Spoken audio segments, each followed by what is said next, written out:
Hey guys, it's the last episode for 1997. I know, there were many more games released in the year, but I feel that covering 100 best and most interesting ones is a good number to wrap it all up, so that we could finally move to 1998.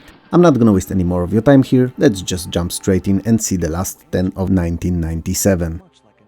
Virtua Cop 2 is same as Virtua Cop, but newer, bigger and better. A typical case for a follow-up, kinda like my father and I. I too am a newer version coming from the same gene pool, bigger, well, currently in weight only, but whatever. I count it as well fitting to my logic here. And lastly, better, cause I am more open to non-conforming people, ideas and worldviews. Virtua Cop 2's basic gameplay is same as in original. So, you're being taken on an on-rail action-packed ride, shooting anything and everything that pops on the screen. You play as the nondescript nameless Cop again, against organized crime buddies in few separate Daredevil missions. The graphics are a bit higher quality and cleaned up as compared to the first game, and PC port is virtually identical to the arcade original. That said, it doesn't shine in comparison to basically any other games on PC, not only looking dated now, but also upon its release. But, and that's the most important thing about it, it's all irrelevant. Virtua Cop 2 is not supposed to amaze you with its flashy presentation, high production value or orchestral soundtrack. Its only mission, bad pun intended, is to get you entertained and or forget about daily troubles.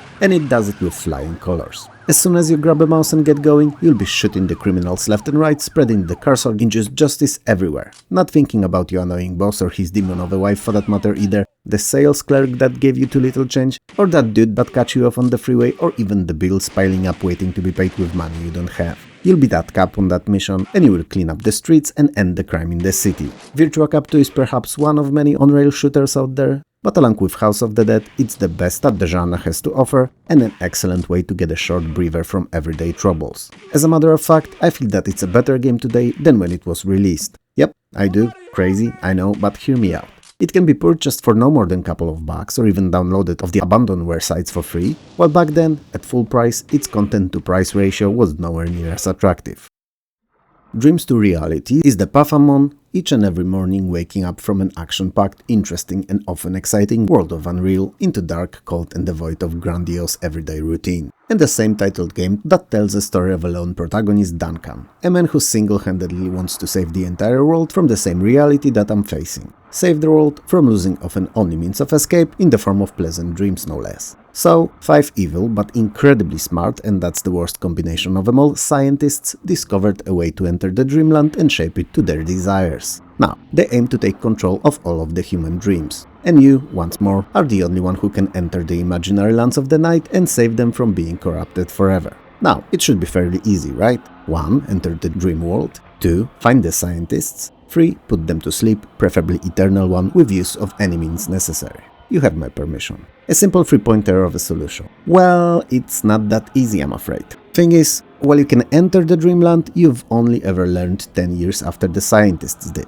So a lot has been changed, twisted and bent to their will there already. Dreams to Reality is your Tomb Raider, only with ponytail sporting, awful George swearing, Muay Thai bodybuilder type of a protagonist, and he can run, jump, swim and even fly provided he has enough of so-called magic points saved up to do so. He, and by he I mean you, will naturally save the Imaginarium by finding the well of mankind's dreams. But to do so, he'll have to travel through over 100 often otherworldly locations, fighting various enemies, initially with fists, later on with found weapons and solving puzzles. Some are adventure-based, most of the time requiring you to deliver a certain object to appropriate dream zone, a person in dreams, so that we're clear, and no, it's not in the lore of the game, I came up with the name myself and I know that it's stupid. And there are environmental puzzles too, like jumping on pillars, platforms, looking for passages and such. Point is, Dreams to Reality is never boring. Sure, it may get odd and bizarre at times, you know how dreams do, but there's always something somewhere to do and you will have a lot of fun going through it all.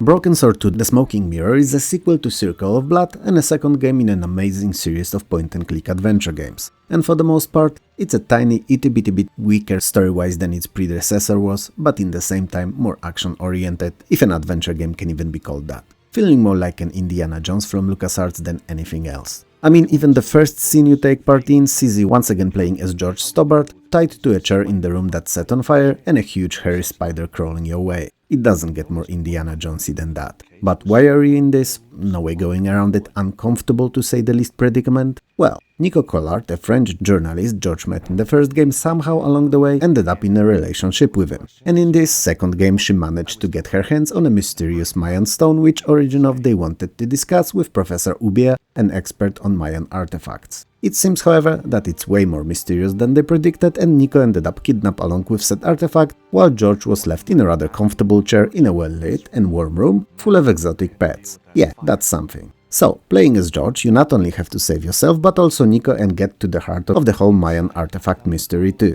which will take you on an adventure and a half trying to prevent Mayan prophecy from coming true. And as we know, these are never good. Most of the game you'll play as George, but in the second half Nico will be available too, and with each puzzle solved and location explored, you'll have more and more fun, same as you did in the previous game. Graphics, sounds and music are all on the highest of levels for an entirely 2D production, and the smoking mirror feels like a cartoon that you take a direct part in and can influence the outcome of. It's great. I used to wonder what made the series so popular and so fun to indulge yourself in, and the closest thing to an answer that I could come up with are the puzzles. They're not too difficult, I mean they're not trivial, but at the right level for anyone, even someone totally not versed in point-and-clickers, just to sit down, play the game and figure them all out by themselves. Twisted Metal 2 is the best-known Carmageddon car combat game of the 90s, so the one set on enclosed arenas, and arguably the best game in its entire series, a pinnacle of it if you will. And since Violence and Sex sells, and since Twisted Metal 2 has heaps of one of these, it sold well and played well too. Calypso, the unofficial ruler of the post-apocalyptic underground world, is staging a worldwide car combat tournament, and you, being the biggest and toughest mofo out there, naturally take part. Well, if you can't relate, you can also be the sneakiest and smartest, whatever works best. You pick one of the many very unique vehicles, cause I can't really call it dudes strapped between two monster wheels a car, and head off to challenge others in series of events all around the world. The aim of each match is simple, to be the last one standing. Well, driving, but you get the gist. Each vehicle has its own special iconic move, for the lack of a better word, and you get to find and use various different weapons, so stuff like machine guns, dumbfire and homing missiles, mines or napalm to name a few. And utilizing all of these and your unquestionable driving mastery, you aim to come out on top. Each stage has its own theme, layout, size, numerous destructible objects and often unique gameplay mechanic, like a working subway along with the train in Hong Kong or a collapsing glacier in Antarctica, effectively reducing the size of the arenas as you play, among others. Like most men, I dabble in a little video game distraction from time to time, and car combat games are nothing new to me. So having played a lot of them, I can tell you that despite all I just said, it's neither the vehicles, weapons, nor even arenas that make or break the game. I mean, variety is hella important, especially with prolonging the game's appeal, but not crucial. The two factors that define these types of experiences are the controls and fun factor. And while the first is easy to quantify, so controls just have to be responsive, easy enough to near instantly memorize and ergonomic to use. The second is a bit more difficult to put in words. Hence why I never try, just go by the feeling and the game is or isn't fun. And Twisted Metal 2 most definitely is, and controls are great too if you wonder. So, if you wanna let off some steam or just like those quarantine type games, this one's not to miss. Demonstar. You know where I'm going with it, right? No? Oh well, you must be new to this channel. My boss's wife is a Demonstar, cause she's more evil, cruel and vile than any other demonic creature that ever existed. Or didn't, because they don't. In fact, when she spawned into existence in the fiery pits of hell, all lava lakes and rivers there temporarily evaporated, as the pure essence of evil she emanated all over was so hot that even they couldn't withstand it. It's also a vertically scrolling shoot-em-up and a supposed follow-up to a much better cult classic Raptor Call of the Shadows. Demonstar was near entirely made by a single person, and that's an achievement in its own right. And it naturally places you behind the steers of a fast and nimble fighter against hundreds of different enemies in a 20-level strong campaign. It's gonna be a bit controversial given the score it received on Moby Games, but I don't think that there's anything particularly special about Demonstar. Other than the high-resolution, often pre-rendered looking graphics, it feels generic in all of its aspects. There are power-ups, but they don't stand out from those found in dozens of other shooters. Boss designs are beyond boring, standard enemies, while differently looking, never seem interesting or unique enough, and honestly, the aforementioned graphics even, at least to me, look way worse than 1994's low-res D-Team Raptor. But Demonstar is not a bad game. Not at all. The controls are easy and responsive, the gameplay is all there, action is fast and frantic, and once you start playing, you'll carry on for a while having fun. And you'll never feel as if the time was wasted. But, and that's a big but really, but it's only cause it's a solid game. Good, but not great, bit better than average, and generally speaking feeling as if it was made following some kind of a how to make a good shooter tutorial. Like everything that it's made out of is there because the document said that it had to be, and not because it was added organically. Naturally, I know that it's not the case, but that's how it feels to me. Demonstar is a game to complete once, maybe twice, and then again in a decade or so. Not like Raptor, Tyrian, Raiden, or even better yet Warblade, that all can be replayed near infinitely. Outpost 2 Divided Destiny is an excellent underhyped successor to its own overhyped first game. Game Dev 2, it seems, is not without the sense of irony. And despite being a really fun title, it was a victim of the first's outings infamy. But let's not judge the title by where it came from and on the merits of where it ended up. Outpost 2 is a futuristic real-time strategy that mixes elements of SimCity with bits and pieces of those found in classical RTS games. So you'll be doing both, building, expanding and making sure that your city is growing, developing and well protected against natural disasters, that the citizens are happy and well taken care of. And in the same time, you'll mine resources and build military units for both protection and to attack too. Story-wise, the remnants of humanity have left dying off Earth after a huge catastrophe, and head off to the stars to find a new place to call home. Since there's not many of them left, however, it's in their hands, and their hands alone, to rebuild and save our species. Naturally, as it's common with the humans and human nature, they quickly started disagreeing, most likely about something superficial, seemingly seeking a reason for a conflict alone, and have blown it up out of proportions, in result splitting into two opposing factions, Eden and Plymouth. And you can control either of the childish factions. Fortunately, the game places much more focus on city building than combat, as while the first is rather polished, well executed and deep, combat feels a bit like an afterthought, like it was added on in a rush after the game was already completed. I've no idea if that's the case, but definitely seems like it at times. Either way, it's not too big of an issue, as the combat doesn't feel like a main focus of gameplay anyway. Graphics and sounds are rather good, but just that good, nothing out of ordinary or unseen before. And overall, the game was made to woo you with its gameplay and not its presentation. If you like what you're seeing and listening to about Outpost 2, then it may be something you'll actually enjoy. So definitely check it out, as it's pretty fun. Netstorm Islands at War is a real-time strategy that has been built from the ground up as a multiplayer game. The net part of it kinda gives it away, doesn't it? I mean, there is a single-player campaign included, but it's clearly not what it was designed for, I think, because it's an RTS and I've never played it. So, all I'll tell you about it is what I found online. Yeah, anyway. The game takes place in the world of Nimbus, yep, exactly like Harry Potter's broom or the cloud. Which, now that I think of it, kinda makes sense, flying brooms, flying clouds. Where were we? Ah yes, the world of Nimbus, a planet whose crust is floating in the atmosphere divided into thousands of tiny islands, each hosting life of its own in the form of fauna and flora, the earlier represented by the tribes of humans, each of them fanatically worshipping one of the four omnipowerful beings called Furies, representing sun, wind, rain and thunder. And these tribes fight for control of the islands. They do so by capturing and sacrificing the priests of opposing fates, no less. Interestingly enough, Netstorm takes a different approach to combat than most other RTSs do. So, there are three types of units: transport, offensive and defensive, and only transport units can move. Yeah, you've heard that right. Once placed, offensive and defensive units don't move at all and are completely static. Other than performing their functions, that is. The main point of the game is to use offensive units to immobilize the opposing faction's priests and then utilize your transport to capture them and deliver to your sacrificial altar, where they are sacrificed in exchange for knowledge and access to more powerful units. The game ends when all opposing priests have been eliminated, but there are also two other outcomes possible: a draw, or when players form an alliance, and then it's a cooperative victory, which was not something often seen in the games in the genre, and I'm sure that it still isn't. While at its release Netstorm wasn't very successful, in fact it could be called a commercial flop, selling a little under 14,000 units, in time it gained a cult following, and there are even websites dedicated to it and its multiplayer even today, where you can visit and set up games with other like-minded players.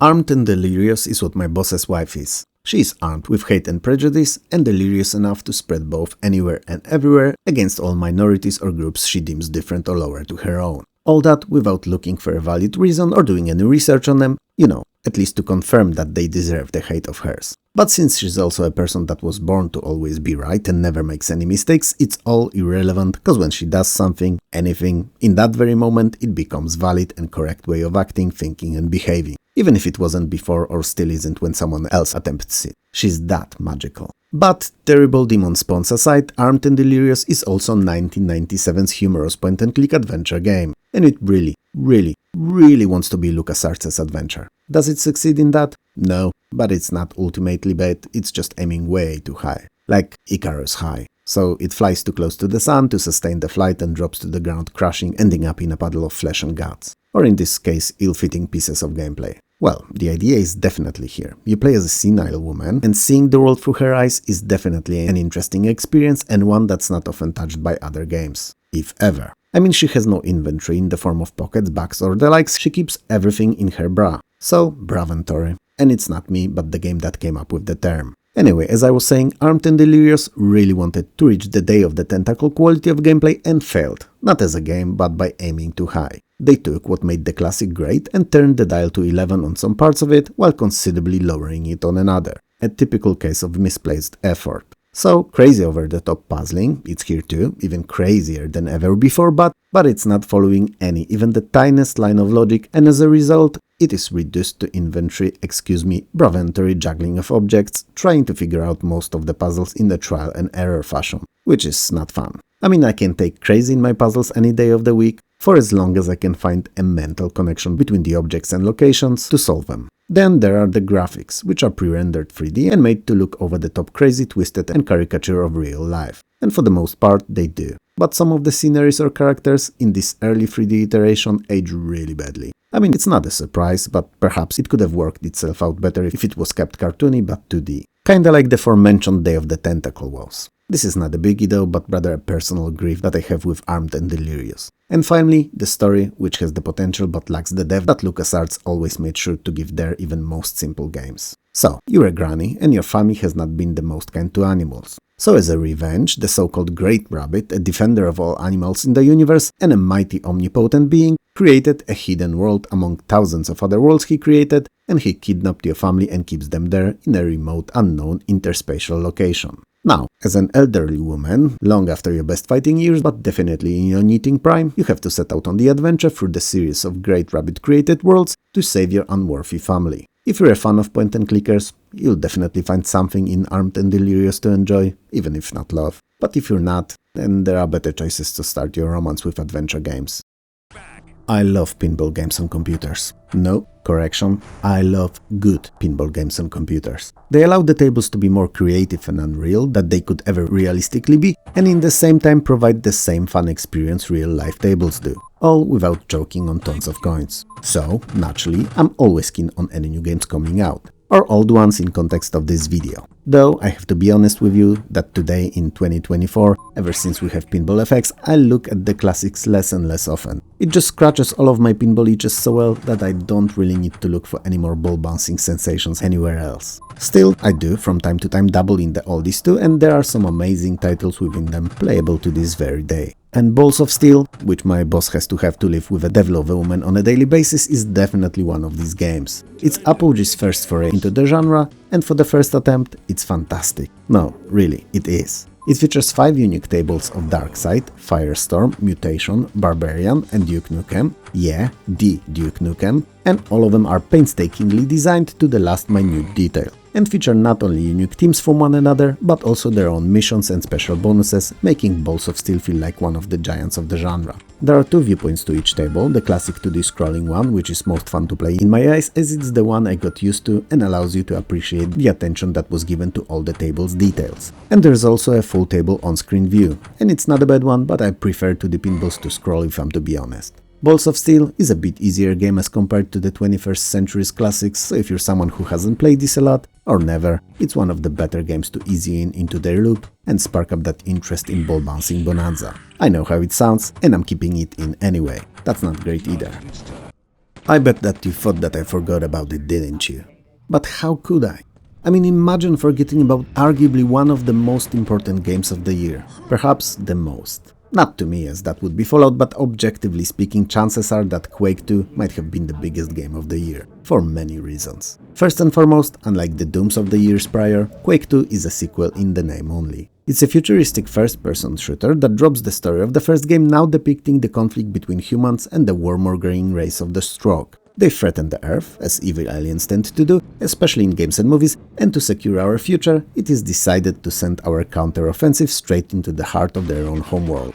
A so-called Operation Overlord. So yeah, you're our Operation Special Forces unit, the best of the best, our answer to Duke Nukem, you. The idea is simple: battle the Stroke in their homeworld, infiltrate their capital city and kill their power-hungry ruler. So, you'll be completing series of completely not-covered missions, mowing through what feels like thousands of aliens, fulfilling various assigned tasks in the process. To complete them, regardless of how superficial they are, you'll have to visit series of smaller sub-areas in the bigger overarching levels. And you'll be able to back and forth between them as necessary, making the whole affair less linear than the previous outing and most other games in the genre too. But the beauty of Quake II lies in details, and not the overarching plot or non-linearity. All rooms that you'll visit now have some kind of a purpose, they're designed to look that they do at least. So it's no longer a square or oval-shaped room, but if it's a loading dock, then there will be crates, machinery and the likes, mines look like mines, nuclear plants have computer terminals and other objects fitting to the setting, and that kind of attention is omnipresent everywhere and make Quake II feel like much more of a game than the first one was. The enemies and weapons too are all more detailed, more varied and much more fun to kill and use. In that order in particular. Quake II is what Quake I should have been. The graphics are smoother, locations more detailed and intricately designed, enemy models, while still blocky by today's standards, are top of the range for 1997, and support for 3D acceleration makes the whole experience pleasant to the eye, smoothing out those squares into thousands of colors. So, while the first Quake proved that the FPSs could be done in real 3D, second expanded on the premise, showing us that the 3D could also look great and feel 3D. What do I mean by feel 3D? Well, Quake II's levels felt much more vertical than those of any other shooter at the time, and with additional side areas, they also seemed vast and exploration worthy. But Quake II has a distinct and very fragrant poop-smelling secret. What is it, you may wonder? Carefully checking soles of your shoes if it was not you stepping into something? Well, if you've not played it, you may not know where the heavy stinking aroma is coming from. And it's front-loading, which is a little clickbaity, or rather bybaity in my opinion. Yep, the first half of the game is brilliant. It's action-packed, beautifully designed, and has that entertaining flow that keeps you glued to it whether you want to carry on playing or not. And in the second, it drops a bit, with the last quarter being definitely the weakest, reverting a little to a similar design first Quake had. So random, pointless rooms with enemies in odd places. But since it's just that last bit, it still doesn't change my opinion about Quake II being arguably either the most important full 3D FPS of the 90s, or one sharing the podium with 1998's Half-Life. And with this video we're finally done with 1997. Not finally as if I was waiting for an end, but because it was so action-packed and bangers-loaded year that it just kept giving, and fans of all genres had some amazing experiences to engage in 1997. Will 1998 be the same? Well, we'll know very soon. Oh, and I should mention that Ultima Online also came out in 1997 and definitely deserved the coverage. But I've not played it myself and there's no footage for it anywhere, only for the modern iteration of it that is considerably modified and expanded. So yeah. If you liked the video, hit those like and subscribe buttons below. Smash them if you have to, it helps more than you could ever know. Also, I would like to thank you and all my amazing Patreon and YouTube members for helping this channel keep going. And last but definitely not least, I would like to thank all the wonderful folks who record and upload playthroughs, let's plays and other retro-centric videos here on YouTube, because they help to preserve the games that would have otherwise be long forgotten. So thank you.